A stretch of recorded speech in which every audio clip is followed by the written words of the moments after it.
Do të shkëputemi për të shkuar live sërish në Vlorë, aty ku kryeministri Edi Rama në këtë moment ndodhet në takime të rinj atje. Ndjekim.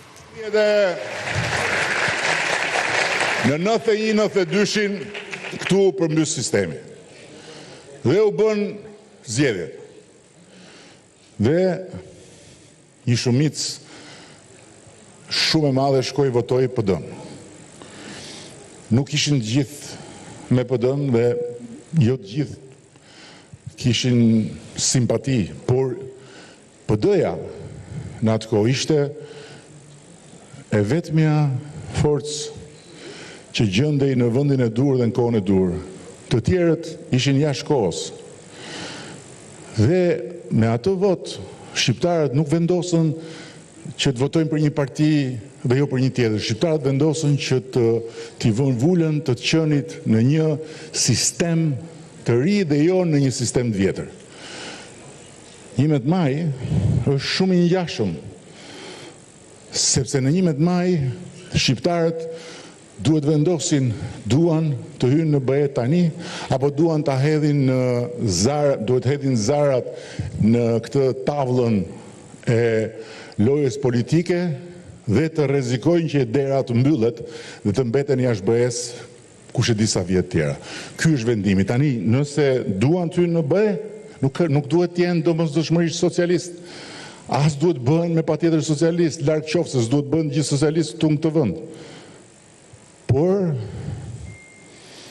aty te pesa, trak, është investimi i votës për Shqipërinë dhe për pasaportën. Nuk ndodh, kuptoheni këtë gjë. Nuk ndodh dot që dikush tjetër dhe disa të tjerë ta bëjnë të njëjtën vezë tani. Nuk e bëjnë dot. Nuk e bëjnë dot. Dhe sikur 6 muaj të futet në konfuzion gjithë ky muhabet, hiku mundësia. Hiku. Nuk e dim nëse çfarë ndodh me Rusinë, me Amerikën, me Kinën, me BE-n, me të gjitha, dhe ne jojnë caktuar ta monton lëri një herë tani këta, se kemi ca halle të tjera më të nda, siç e kanë thënë në të shkuara. Është hapur dera, ne duhet të hyjmë aty. Dhe juve, dhe të gjithë vlonjatët, që e kanë instiktin e historisë shumë të zhvilluar dhe që janë rritur buzdetit, u hap koha, do hidhesh në det, se po nuk u hodhe në atë moment, nuk i dihet kur të vjen. Tani, ka edhe dy gjëra të tjera, pa e mora vesh tani se këtë fishkëllimin e zgjatur këtu në Vlorë e keni të tmerrshme. Është një, nuk e di, është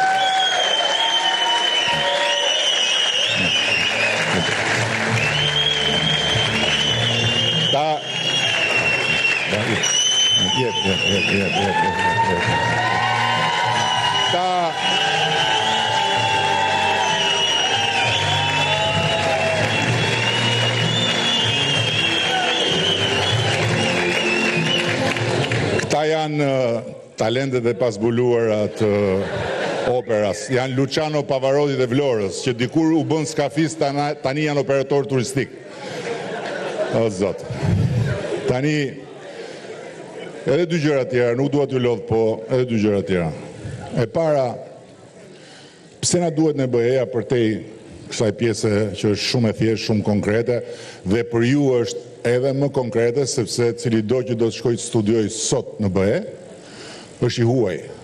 Edhe duhet futet të kuotat, dhe nëse merr një të drejtë studimi, duhet paguaj ekstra, ndërkohë që nëse ti je në BE, shkon studion ku të duash, dhe kur shkon atje, nuk ke asnjë detyrim ekstra, krahasimisht me studentët që janë atje.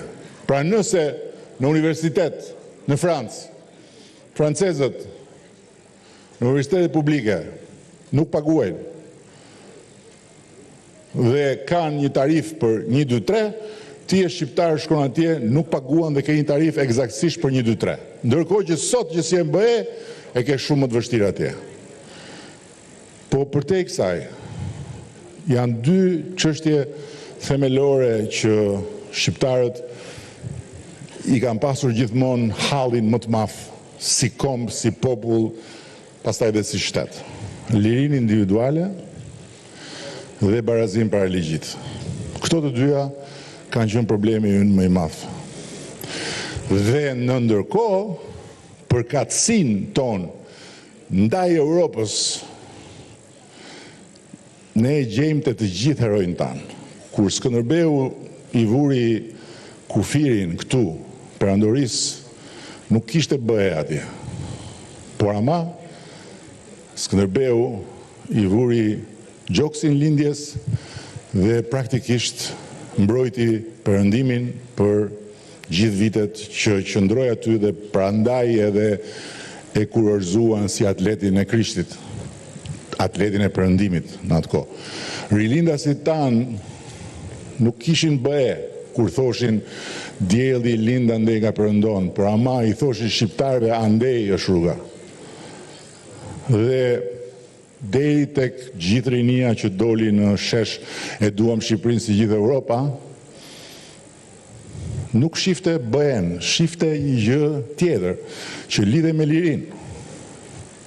Dhe hap pas hapi u lidh gjithmonë më shumë me barazim para ligjit dhe ajo që ka torturuar Shqipërinë dhe i ka torturuar shqiptarët tu, ka qenë që s'ka pas asnjëherë një ndjesi të qartë barazie para ligjit. Tani, sot ne jemi në kushtet kur po shohim fillimin e një epoke të barazisë para ligjit. Se barazia para ligjit nuk është kur dy veta që nuk i njeh njeri dhe që nuk kanë asnjë fuqi shkojnë të gjykatësi s'ka asnjë interes tjetër veç ta mbylli shpejt e shpejt edhe aty mund t'i japi drejt njërit, atij që ka drejt. Barazia para ligjit është kur i dopti me të fortin shkojnë atje dhe gjykatësi i trajton në mënyrë të barabartë.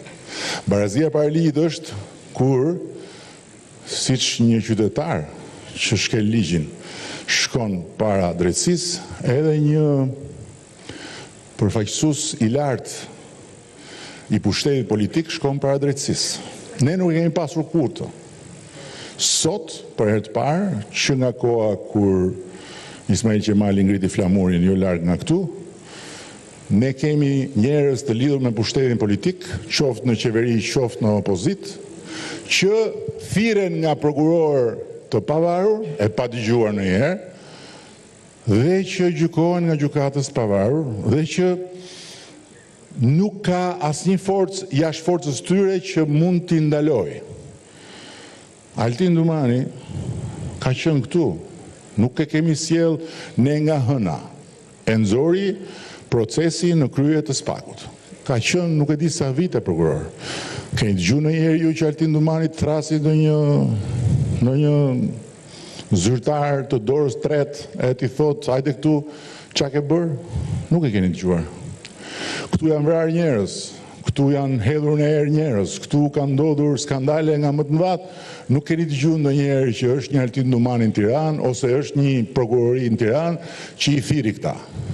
Përkundrazi, mbase juve keni qenë të vegjël, por kur këtu janë vrarë njerëz në protestë, i pari i qeverisë atëherë i dha urdhër policisë, i tha mos i zbatoni urdhrat e prokurorisë. Prokuroria nxori urdhër për të ndaluar një 3 persona nga policia, i pari i qeverisë tha nuk keni për të fare as mos si, edhe nuk u zbatuan urdhrat. E imagjinoni sot ju që unë të dal edhe të ndaloj ekzekutimin e urdhrave të prokurorisë të Altin Dumanit të Spakut? Nuk e imagjinoni dot. E dini pse? Vetëm për një arsye dhe për asnjë arsye tjetër në këtë botë dhe në këtë vend, sepse ne, unë dhe Partia Socialiste, e kemi ndarë mendjen që këtij vendi t'i japim një drejtësi të pavarur. Dhe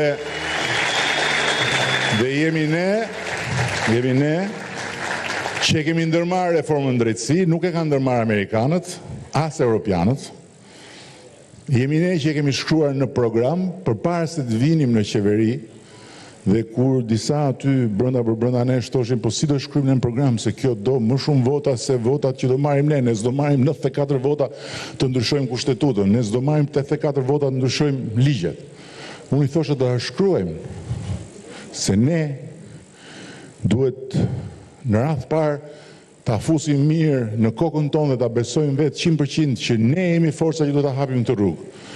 Është i hysh detit në këmbë, po do t'i hym detit në këmbë se s'ka rrugë tjetër. Nëse nuk bëhet këtu barazia para ligjit, jo që ne nuk futemi kur Bashkimin Evropian, po ne nuk bëjmë kur prokopi këtu. Dhe ja ku jemi sot. Reforma u bë, na mbështetën patjetër amerikanët, na mbështetën europianët, ata që i kishim dhe i kemi përballë ishin kundër, dhe sot çfarë ju thon Juve? Çfarë i thon popullit? Na jepni votën në 11 maj, në 12 maj do shkrim spakun. Pra, institucioni që ka lindur për të fuqizuar idenë e barazisë para ligjit, pavarësisht lajthitjeve të tyre, se kanë dhe ata lajthitjeve të tyre, por janë të pashmangshme, sepse është një gjë e re, nuk është aty i sigurt. Varet kush qeverisë. Nesër mund të çmendet Partia Socialiste. Ju nuk e dini, ne nuk e dim. Kalojnë 4 vjet, kalojnë 5 vjet, kalojnë 6 vjet, vjen një tjetër thotë jo më çana duhet ne kjo drejtësia, kthehemi prapë aty ku ishim. Sepse që nga lindja e shtetit shqiptar dhe deri përpara pak vitesh, shpatën që e ka dorë drejtësia në çdo vend për të bërë ndëshkime e mbante kryetari që aty te zyra ime ka qenë shpata. Që kur ka lidhur qeveria. Aty ke zyra. Nga se mbretëri, se komunizëm, se demokratur, shpata ka qenë aty. Dhe prandaj edhe i burgosuri i fundit politik në Shqipëri, se dëgjova njërin i thoshte i burgosur politik është ky Babalja. Ky Babalja është nga lat pasaj, po i burgosur i fundit politik, jo Babalja i madh i legjendari i Vlorës që vajtëm atje në radhim dhe i pam atë pikën ku ishte simboli me peshku, Babalja kapiteni i madh. Jo Babalja i madh, flasim për këta lozhurat, si thonë në skel. Fatos Nano. Pse? Sepse shpata ka qëndruar në dorën dhe ajo shpat ka bërë që mos ketë procese, mos ketë hetime, mos ketë asgjë, se rritë shpata e të pari qeverisë mbi kokën e të gjithë. Sot atë shpatë ka drejtësia. Dhe ne këtë gjë e kemi bërë të vetëdijshëm që duke dorëzuar shpatën, patjetër që kemi vënë dispozicion edhe trupin. Se në fundit ajo shpatë është në radhë parë për të ndëshkuar më të fortët, për të ndëshkuar ata që abuzojnë me pushtetin e tjerë tjerë. Dhe prandaj, të gjitha tyre që thonë socialistët janë të gjithë në përburgje, ju them e para, na marrin të keqen për një arsye shumë thjeshtë, se ata që janë para drejtësisë mund të jenë sa gishtat e dorës.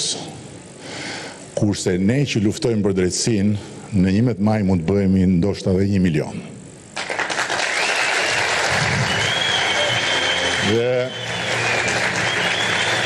Dhe ne jemi të vendosur në këtë pikë. Ama në qoftë se futemi në BE, një gjë është shumë e sigurt. Nuk kam forcë këtu brenda që lëviz më nga themeli që të gjithë janë barabartë para ligjit, sepse futemi në një familje ku si jemi më vetëm, në një familje ku jemi të varur, si që jeni shumica juve të varur akoma nga prindrit, dini shumë mirë, që në qoftë se prindrit juve ju mbyllin derën, ju ndërpresin financimin, s'ka më xhel në përflok këtu. Si fillim, ikën xheli.